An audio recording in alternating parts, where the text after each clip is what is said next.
Judge Lacson, before proceeding to round two, Chair would like to make some interjections. Attorney Wamel, you read the notice of suspension earlier and you gave what amount again? Can you kindly give him a copy? Counsel for prosecutors.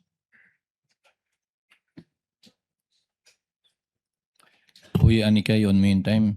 Sa payment of rewards po, yung total is 59,787,000 pesos po. You're referring to page 1 of the December 13 notice of suspension that you prepared. Yes po, Your Honor. Can you total it again for me, please, sir? The payment of rewards po. I totaled it and your total is wrong. Kindly total the figures that you wrote there. Yes, sir. It was a typo error po. 69,787,000 pesos. Ang dami namang nagkamaling numero doon.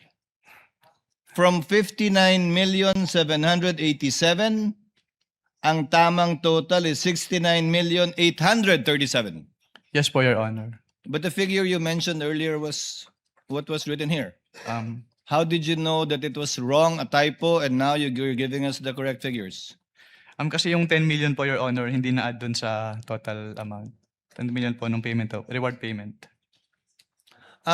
Pangalawa po, yung subsequent issuances, binabanggit po 69 million na, pero yung detalye, hindi na po 10.5 million, 10 million na. Ano ba talaga? Can you repeat your question po, Your Honor? Sorry po. Nakalagay po dyan 10.5 million, 10.05 million. Hindi po ba yung rewards? Yung Yes reward po. payment? Yung Yes po. subsequent documents issued by COA already referred to it as only 10 million. Anong pagkakaiba yun? What subsequent document po, Your Honor, yung tinutukoy niyo? I am referring to the notice of disallowance later on and the documents mentioned also in subsequent articles, in subsequent documents. Wala na po akong personal knowledge about the notice of disallowance po, Your Honor. So ba't na-correct yun? Yung 10 million, yung 10.05 naging 10 million na lang. You wouldn't know? I wouldn't know po, Your Honor. In relation to the question of Senator Judge Soto, he said how much is the total that were provided for. You gave a total. In relation to the question of Senator Judge Villanueva, ano ba yung pinagkaiba? Correct me if I'm wrong. You said you were aware of a notice of disallowance. Yes po. How much was the notice of disallowance? Ano yung dinisallow out of the 125? Sa pagkakalala ko, around 73 million pesos po, Your Honor. So out of 125 million, 73 million lang yung finally dinisallow ng COA dun sa notice of disallowance. Yung balanse, inoke niya. Ang makakasagot po niya, Your Honor, yung next witness po. Since, No, if you're familiar with the notices of disallowance, you testified, Attorney Wamil, that AOM, notice of suspension, notice of disallowance. So sa dulo, pag iba na yung amount na nakalagay doon, marami nagtanong kanina, yung dinisallow lang ultimately is only 73.287 million. Posibleng magbago talaga yun, di ba? Yes po, Your Honor. So yung AOM mo, yung kabuuan ng 125, yung AOM mo pangalawa, kabuuan ng 125, yung notice of disallowance mo, ay yung notice of suspension mo, kabuuan ng 125, pero posibleng iba na ang amount ng notice of disallowance rather. Yes po. Depending on the evaluation po kasi yun nung nag-audit po. Now, one final question for this round as well. Let's focus on the failure to liquidate and notice of demand. Yung AOM po ba may failure to liquidate na at notice of demand na? Wala pa. I'm citing paragraph 8.3 of the IJMC.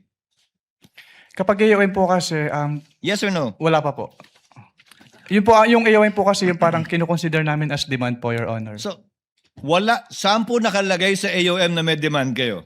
Kasi ni-require po namin sila na to comply with the submission po of the documents. Attorney Wamil, there is a big difference because your notice of suspension, does it include the demand? Pardon, Your Honor. Does the notice of suspension include a demand to pay? Wala pa po, Your Honor. Isn't it correct na nandun lang sa notice of disallowance yun? Based on the joint circular po, doon Yes. po ni-require po na mag-restitute. Sa notice of disallowance na. Yes po. Wala sa AOM, walang demand sa notice of suspension, sa notice of disallowance. The demand to pay po, yes, Yes. Your Honor. So, when will the presumption come in? Under paragraph 8.3. Kung wala pang failure to liquidate, dahil hindi pa final, kung wala pa yung demand until notice of disallowance na hindi pa final, kailan po papasok yung presumption o prima facie dun sa 8.3? Ang wording po kasi nung 8.3, Your Honor, failure to liquidate. So failure, kasama po dun yung failure to submit the documents. Hindi po kasama yung failure to pay kung ano man po yung dinedemand. Nakalagay po doon, failure to liquidate upon demand. Yes po. So ang sinasabi po doon ay isubmit yung complete documents with the ICPAO. So, pag hiningi nyo at hindi pa nasasubmit, failure na yon sa palagay mo? Yes sir, kasi ang sabi lang naman po is upon demand, na hindi sila nakapag-liquidate po. That is your interpretation, sir, correct? That is not found in the GMC. Ang binibase ko lang po dun sa provision po ng GMC, Your Honor. Sa interpretation mo nga ng GMC. Yes po, Your Honor. To avail of round 2, Senator Judge Pangilinan. Thank you, Attorney Wamil. To avail of round 2, Senator Judge Pangilinan. You have 2 minutes, sir. Thank you. Doon tayo sa yung acknowledgement receipts, no? So, andito yung mga acknowledgement receipts for December 21 to 31. No? Ang napansin ko rito nga, lahat buo ang numero, no? Walang butal. 250,000, 500,000 na acknowledgement receipt. Tama ba na kapag resibo na official, ang malamang hindi buo, no? May butal, di ba? May detalyado. Malamang, di ba? Malamang po, Your Honor. Okay. Based on your experience. So dito, puro buo, 250, 500, ni isa, walang butal. Walang sentimo, no? So, yun, medyo isang concern natin yun, ano? Pangalawa, 111 disbursements in one day. Naka-date. Do you confirm that? Wala po akong data nung number This po. is about December 23, Ah. 2022. Nakalagay dito date, December 23, December 23, December. Binilang namin 111. Isang araw, no? Totaling 17 million. Pagka ganyan ba, would you consider that usual? Disbursement, 111 disbursements in one day? Wala pong specific provision yung circular as to that. Yes, but the circular says to prevent irregular, excessive, di ba? Extravagant. So, would you consider this, does this fall under regular, irregular, or you wouldn't know?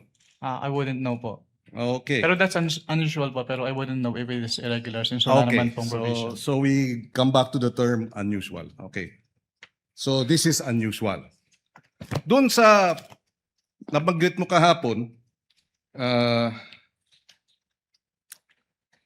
yung usapin nung meeting ninyo, yung audit query, nabanggit nyo na hiningi, di ba nagka-meeting kayo, nagkaroon ng audit query, hinihingi ang audit query sa halip na AOM, tama? Yes po, Your Honor. Okay. At hindi kayo pumayag? Yes po, since wala naman po siya dun sa aming joint circular, Your Honor.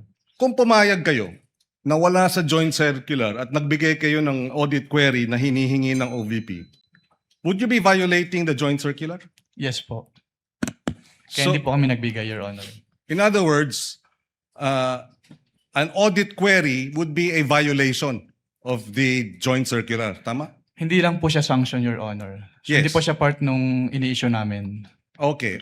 Pero hindi nga part. Pero kung ginawa nga ninyo, based on your experience as auditor, you would be violating your own issuances.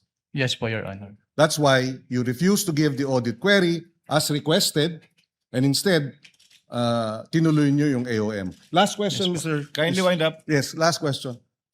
Binanggit mo na hindi tinanggap yung AOM nung inisyu ninyo. Tama ba yun? Yes po, Your Honor. Bakit? Alam nyo ba kung ba't hindi tinanggap? Dahil walang authorization? Tama ba yun? Yes po, wala daw po mag-receive, Your Ganyan ba Honor. dapat? Ganyan ba ang kalakaran pagka ang isang ahensya ng pamahalaan ay binigyan nyo ng AOM? Nangyayari ba yan na hindi tinatanggap ng ahensya? Yan po yung first time na nangyari po, Your Honor. So, that's unusual. Yes po, that's unusual po. Okay. No further questions, Mr. President. Thank you, Senator Judge Pangilinan. Before proceeding to the other round two availers, Chair would like to recognize Senator Judge Zubiri, who will be availing of his first round to make his interjections. You are recognized, sir. You may proceed when you're ready. You have 2 minutes. Thank you very much, Mr. Presiding Officer. Magandang umaga po, Attorney. Good morning po, Your Opo. Honor. Ito, broad strokes lang po ito, Mr. Presiding Officer, to my dear colleagues. Kasi sa iyong pananaw, dito sa findings ninyo, napapakita ba na may possibility of misuse and abuse of government funds on confidential and intelligence funds? There is a presumption po, Your Honor. Yes. And hindi lamang to para sa opisina ni OVP, di ba? I'm sure sa tagal mo, sa iyong karanasan bilang investigator ng COA, ganito din ang findings mo sa maraming mga ahensya. Yes po. Since we follow naman po yung joint circular sa lahat ng in-audit po namin. At hindi lamang sa ahensya ng eksekutibo, pati LGUs. Tama po yan. Yes po, Your Honor. Yeah, the reason why I'm taking this up at gusto ko pong tanungin po ang ating witness is sa iyong eksperyensya, dahil sa lack of accountability using confidential funds as a excuse na nagkakaroon ng abuso at corruption dito sa pondong ito. Yes po. Yes, kasi obviously, Mr. Witness, is pag sinabing confidential in nature, wag na kayong magtanong. Basta ginamit namin yung pera. Hindi sa tingin mo, tama po yan o hindi? Hindi po, Your Honor, kasi ang confidential fund ay public funds pa rin naman po. So it must follow the strict accounting and auditing rules po. Para So- maiwasan po yung misuse. So talagang hinahanap ninyo yung paanong nagastos yung pera, paano yung nagkaroon ba ng plano of action, at paano nagastos ang pera at saan pumunta yung pondo. Tama po yun. Yes po, Your Honor. Dito po sa case ni OVP sa Office of the Vice President, meron ba ganung klaseng plano? Meron ba ganung klaseng accounted use of the funds? Since ang audit po namin ay document-based, so nagbe-base lang po kami dun sa sinasubmit sa amin. So kapag hindi po properly liquidated, meaning hindi submitted lahat ng documents or yung documents ay hindi compliant dun sa requirements ng joint circular, nagkakaroon po ng presumption na yung amount is put to personal use or benefit po. Yes, kasi nung ako po yung naging Senate President for 2 years, we had access to the reports of confidential and intelligence funds. And in these reports, makikita po natin one particular agency, talagang detalyado. Ito po ay panggamit sa buy-bust operation ng drugs. Ito po ay nabigay sa informant. Ito po ay nabigay sa mga tumulong paghuli nito mga tao ito. Ayan ba'y ganun din po nakita ninyo sa OVP, use of confidential funds? Pwedeng pa ulit po ng tanong, Your Honor. Sana mabigyan po ako ng leeway ng ating presiding officer. Basically, nung ako po yung naging Senate President, yung confidential intelligence funds ay dinadala dito during budget hearing. So, para ma-review po ng Senado. Ang ginawa ko po, nung ako po yung Senate President, binuksan ko po ito sa majority at minority. As a matter of fact, Senator Risa Ontiveros, Senator Coco Pimentel was the minority leader then. Binuksan po natin yan para makita ng lahat yung paggamit nitong confidential and intelligence funds through the reporting of the different agencies. May mga ahensya na makakapal ang mga sinabmit sa Senado para makita kung gaano nila o paano nila ginamit yung pera. Dito ba po sa Office of the Vice President, ganun din po kadetalyado ang report na binigay po sa COA o nakita ng COA sa paggamit ng mga pondo nila? Hindi po, Your Honor. Hindi po. Opo. Okay, and the reason why, and I'll end this as a statement, the reason why we need to really curtail the use of intelligence and confidential funds on the possibility of abuse, and not only on the Office of the Vice President. This also goes to all agencies of government. Kaya limitado na po sa armed forces na lang yung ating confidential funds tuwing nag-approve po tayo ng budget. At kasama na po dapat dyan yung LGUs. Dahil yung LGU po ay matindi din ang pag-abuso ng kanilang confidential intelligence funds. Tama po ba yan, Attorney? Under your experience? Yes po. Kulang po yung safeguards, Your Honor. Maraming salamat po.